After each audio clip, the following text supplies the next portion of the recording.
প্রিয় দর্শক ও শ্রোতাবৃন্দ, আমি আজকে আপনাদেরকে ফকির শামসুদ তাবরিজীর ভালোবাসার 40টি সূত্র থেকে 22 নম্বর সূত্রটির ব্যাপারে কিছু আলোচনা করব। ফকির শামসুদ তাবরিজী ভালোবাসার 22 নম্বর সূত্রটি বর্ণনা করতে গিয়ে বলেন, তোমাদের সমাজে যা কিছু তোমাদের সামনে আছে সবগুলি বাস্তবতার অপটু হাতে আঁকা ছবি, সবগুলি বাস্তবতার মাধ্যমে তোমাদের সামনে এসেছে। এই জিনিসগুলির কোনোটার প্রতি তোমরা খুব অনুরক্ত হয়ে যাবে না, কোনোটার প্রেমে পড়ে যাবে না, আবার কোনোটা থেকে তোমরা খুব বীতশ্রদ্ধ হয়ে ঘৃণায় পরিণত করবে না। তোমরা একটি মধ্যপন্থা অবলম্বন করবে। সুফিরা কোনো সময় চরমপন্থা অবলম্বন করে না। শিশুরা খেলনা নিয়ে খেলতে খেলতে যখন বড় হয় তখন অনেকে সেই খেলনাকেই আঁকড়ে ধরে থাকে, আবার অনেকে সেই খেলনাকে ছুঁড়ে ফেলে দেয়। কিন্তু যারা সুফি, যারা প্রেমের পথের পথিক, তারা কোনো কিছুকে আঁকড়ে ধরেও থাকে না এবং তারা ছুঁড়ে ফেলেও দেয় না। কারণ এই আঁকড়ে ধরে থাকা বা ছুঁড়ে ফেলে দেওয়া দুটো জিনিসই তোমাদের ভেতরের সাম্যাবস্থাকে নষ্ট করে, তোমাদের ভিতরের ভারসাম্যকে নষ্ট করে। একজন কামিল ব্যক্তি সবসময় শান্ত, ধীর এবং মধ্যপন্থী হয়ে থাকে। সূত্রটি সম্পূর্ণ দেখার জন্য আপনারা স্ক্রিনে খেয়াল করবেন। ফকির শামসুদ তাবরিজী এখানে আমাদের হৃদয়ের ভেতরের ভারসাম্যের কথা আলোচনা করেছেন। আমাদের হৃদয়ের ভেতরের ভারসাম্য অত্যন্ত জরুরি ব্যাপার।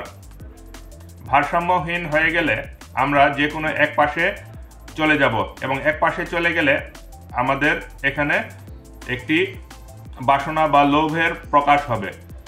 আমরা যে কোনো কারণে, যে কোনো লোভের কারণে বা আমাদের যে কোনো বাসনার কারণে আমরা এক পাশে চলে যাই বা কোনো কিছুকে পছন্দ বা অপছন্দ করি।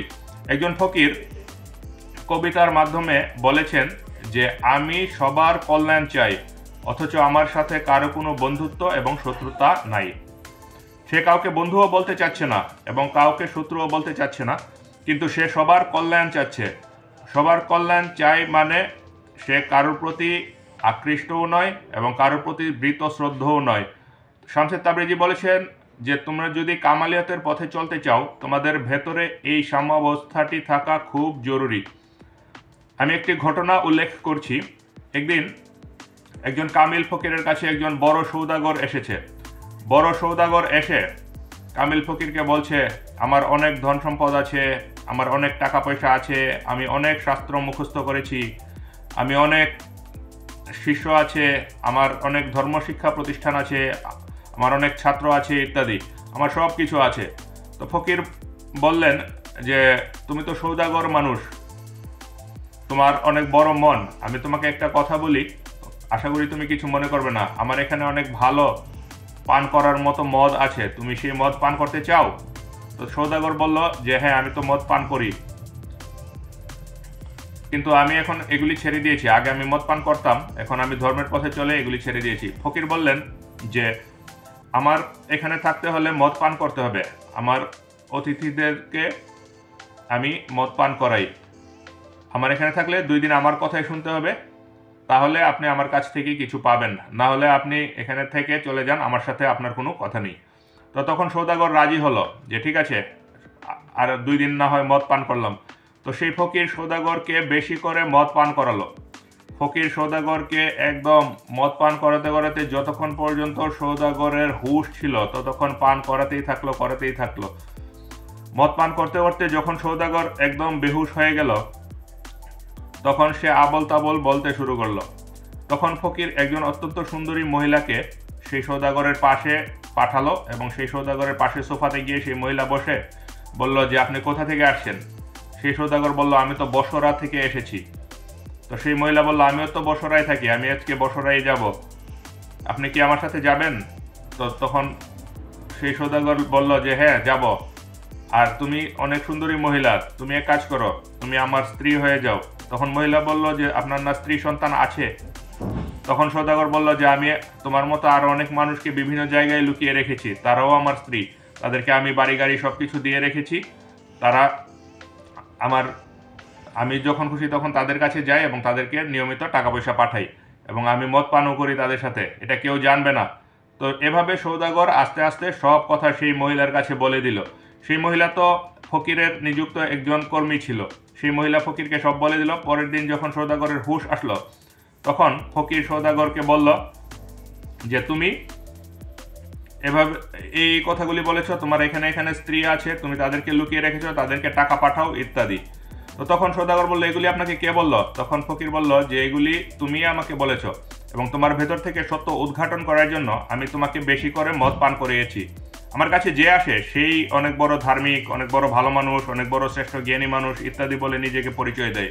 কিন্তু আমি যখন মদ পান করাই, আমি বিশেষভাবে এই মদগুলি তৈরি করে রেখেছি, আমি যখন মদ পান করাই তখন সে নেশাগ্রস্ত হয় এবং তার পুরো চিন্তাভাবনা যখন হারিয়ে যায়, তখন সে তার ভেতরে সত্য অনর্গল বলতে থাকে। আর আমার কাছ থেকে তুমি যদি কোনো ধ্যান উপলব্ধি লাভ করতে চাও, তাহলে তোমার সত্য অবস্থাটা জানা আমার জন্য খুব জরুরি। তুমি তোমার একটি মুখোশ নিয়ে আমাকে এসে উল্টাপাল্টা কিছু একটা বুঝাবে, আবার আমি তোমাকে চিকিৎসা করব, এমনটা হওয়া সম্ভব নয়। তুমি আগে আমাকে তোমার আসল অবস্থা বলতে হবে। একজন ডাক্তারের কাছে গেলে যেভাবে তুমি তোমার রোগগুলি বর্ণনা করো, সেভাবে আমার কাছেও তোমার রোগগুলি বর্ণনা করতে হবে, তাহলেই আমি তোমার চিকিৎসা করতে পারবো। এখন তোমার জন্য আমি একটি ব্যবস্থা বের করেছি, তুমি চাইলে আমার ব্যবস্থায় যেতে পারো। এই বলে ফকির তাকে কামালিয়াতের পথে চলার জন্য একটি ব্যবস্থাপত্র বা একটি নিয়মকানুন বলে দিলেন। তো এখানে ফকির তাকে মদ পান করিয়েছে দেখে অন্য মানুষেরা বা ফকিরের আশ্রমের অন্য মানুষেরা বা যারা এই কথাটি শুনেছে সওদাগরের কাছে, তারা সবাই ফকিরকে খারাপ বলতে শুরু করলো। কারণ মদ খাওয়া খারাপ এবং মদ পান করলে মানুষের ক্ষতি হয় এবং এটি ধর্ম বিরোধিতা। তো ফকিরের কানে যখন এই কথা গেল, ফকির বলল যে আমি কোনো কিছুকেই বিরোধিতা মনে করি না এবং আমি কোনো কিছুকেই আবার খুব ধার্মিক কাজ মনে করি না। আমি যখন যা দরকার তখন তাই করি, আমি কোনো চরম পন্থা অবলম্বন করি না। তো শামসে তাবরিজি এই কথাটি বলেছেন, তোমরা কোনো খেলনা আঁকড়ে ধরে রেখে তার প্রতি আকৃষ্ট হয়ে যাবে না, আবার কোনো কিছুকে বীতশ্রদ্ধ হয়ে তাকে ছুঁড়ে ফেলেও দিবে না, তাকে ঘৃণাও করবে না। এবং আরও মজার ব্যাপার হলো, তোমাদের ভিতরে যে ঘৃণা আছে এবং যে ভালোবাসা আছে, দুইটা জিনিস একই জিনিসের পুনরাবৃত্তি বা একই জিনিসের দুইটি রূপ মাত্র।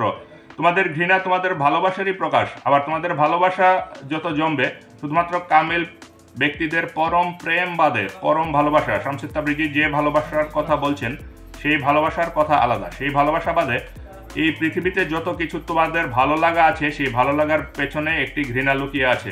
আবার তোমাদের যত কিছু ঘৃণা আছে, সেই ঘৃণার পেছনে একটি ভালো লাগা লুকিয়ে আছে।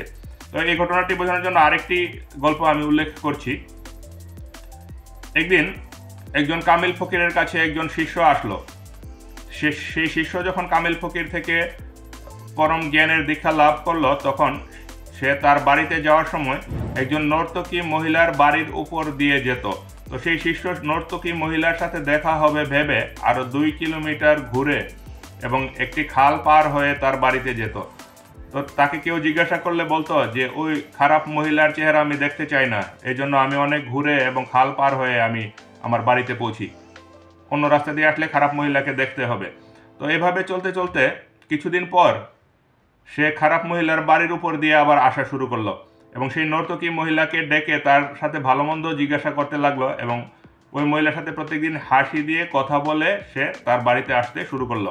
তো তখন সেই জিনিসটা অন্য লোকেরা দেখে তার গুরুর কাছে গিয়ে নালিশ জানিয়েছে। তার গুরুর কাছে গিয়ে বলল যে আপনার শিষ্য সেই নর্তকী মহিলার বাড়ির কাছ দিয়ে আগে যেত না, আগে সারা দুনিয়া ঘুরে 2-3 মাইল ঘুরে সে পানি খাল পার হয়ে সে তার বাড়িতে যেত, কিন্তু আজকে কয়েকদিন ধরে সে সেই নর্তকী মহিলার বাসায় যায় এবং সেই নর্তকী মহিলার সাথে বসে কথাবার্তা বলে। আপনার কাছে এসে সে আরও বেশি, প্রথমে একটু ভালো হয়েছিল কিন্তু এখন তো সে আরও খারাপ হয়ে গেছে, তাকে আপনি কিছু বলছেন না কেন? তো তখন কামিল ফকির তার সেই শিষ্যটিকে ডেকে বললেন যে তুই কি এখন সেই মহিলার সাথে কথা বলে বাসায় যাস? তখন শিষ্যটি বলল, জি হুজুর, আমি তো এখন এই মহিলার সাথে প্রত্যেকদিন কথা বলে বাসায় যাই। তো তখন গুরু বললেন যে তুই তো কয়েকদিন আগে সেই মহিলার সাথে তোর দেখা হবে বলে অনেক ঘুরে তোর বাসায় যেতি, কিন্তু আজকে এখন কয়েকদিন যাবৎ আবার তুই না ঘুরে ওই মহিলার বাসার উপর দিয়ে কেন তোর বাসায় যাচ্ছিস?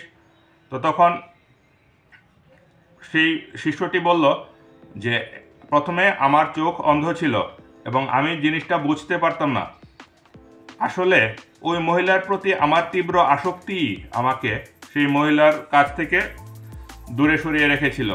আমি যখন আপনার কাছে এসেছি প্রথম তখন সেই মহিলার প্রতি আমার একটি তীব্র আসক্তি ছিল, এবং সেই তীব্র আসক্তির জন্যই আমি সেই মহিলা থেকে দূরে রাখার চেষ্টা করেছি নিজেকে। কিন্তু যেই মাত্র আপনার দেখানো পথ দিয়ে চলতে চলতে আমি আত্ম উপলব্ধির দিকে কিছুটা অগ্রসর হয়েছি, আমার ধ্যান এবং জ্ঞান যখন খুলতে শুরু করেছে, আমার যখন পরমের সাথে কিছুটা প্রেম হয়েছে, তখন আমি জানতে পেরেছি এবং আমার নিজের ভেতরে তাকিয়ে দেখতে পেরেছি যে আমি তো আসলে সেই মহিলার প্রতি আকৃষ্ট ছিলাম। সেই জন্য আমি মহিলা থেকে নিজেকে দূরে রেখেছিলাম। কিন্তু এখন আমি আর মহিলার প্রতি আকৃষ্ট নেই। এখন যে কোনো মহিলা, অনেক বড় ধার্মিক মহিলা যেরকম, সেই মদ্যপায়ী বা নর্তকী মহিলাও আমার কাছে ওই রকমই। এখন আমার কাছে কোনো পার্থক্য নেই। এজন্য আমি এখন তার পাশে দিয়ে যাচ্ছি, এবং এমনও হতে পারে যে সে আমার সাথে কথা বলতে বলতে তার জীবনে একটা পরিবর্তন এসে পড়তে পারে। আমি এখন আর কোনো ভয়ে ভীত নেই। প্রথমে আমি নিজেই ভয়ে ভীত ছিলাম, এই জন্য ওই মহিলার বাড়ির উপর দিয়ে যেতাম না। তো গুরু বললেন যে আমি এই জিনিসটা জানি, কিন্তু তারপরেও যারা তোর নামে নালিশ করছে তাদেরকে শোনানোর জন্য আমি তোর মুখ থেকে এগুলি বের করিয়েছি। আর যারা নালিশকারী আছে তাদেরকে গুরু বললেন যে তোমরা বুঝেছো তো, তোমরা যখন কর্মের সাথে প্রেম করে ফেলবে, তোমরা যখন সত্যের পথে হাঁটা শুরু করে দিবে, তখন তোমাদের আর কোনো কিছু প্রতি খুব আকর্ষণও থাকবে না, আর কোনো কিছুর প্রতি খুব বিকর্ষণও থাকবে না। যে কোনো একটা পক্ষ অবলম্বন করে ফেলা অনেক সহজ, কিন্তু মধ্যম পথ দিয়ে চলা এবং নিজের ভেতরের ভারসাম্য বজায় রাখাটা অনেক কঠিন। এবং যারা কামিল হবে তারা অবশ্যই নিজের ভেতরের সেই ভারসাম্যটা বজায় রেখে কামিল হতে হবে। সেই ভারসাম্য বজায় রেখে সে সামনে এগিয়ে চলতে হবে। আর একটি শেষ উদাহরণ দিব, এটি দিলে ব্যাপারটা আরও বেশি পরিষ্কার হয়ে যাবে। ধ্যান এবং আত্মোপলব্ধির আরেক নাম হলো সচেতনতা, সজাগতা এবং জাগরণ। একটি পরম জাগরণ। আমরা ঘুম থেকে সকালে যখন জেগেছি তখন তো আমাদের একটি জাগরণ হয়েছে, আমাদের দেহের জাগরণ হয়েছে, কিন্তু আমাদের ভেতরের একটি পরম জাগরণ এখনও বাকি রয়েছে।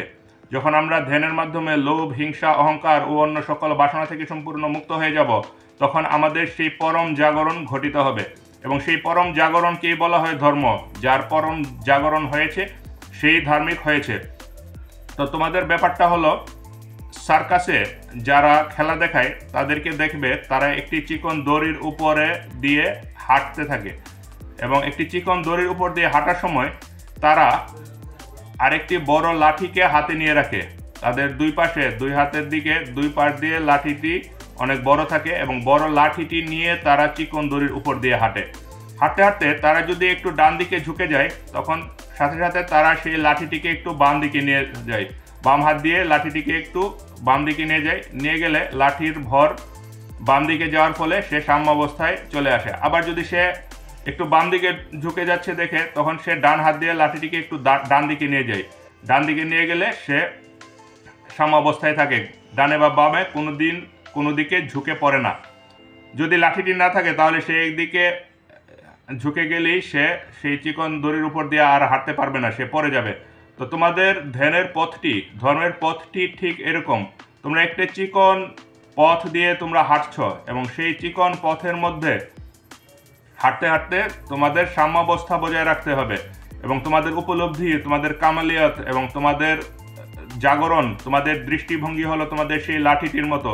সেই দৃষ্টিভঙ্গি, তোমাদের জাগরণ, তোমাদের ধ্যান, তোমাদের উপলব্ধি দিয়ে তোমরা তোমাদের ভেতরে সাম্যাবস্থা বজায় রাখবে।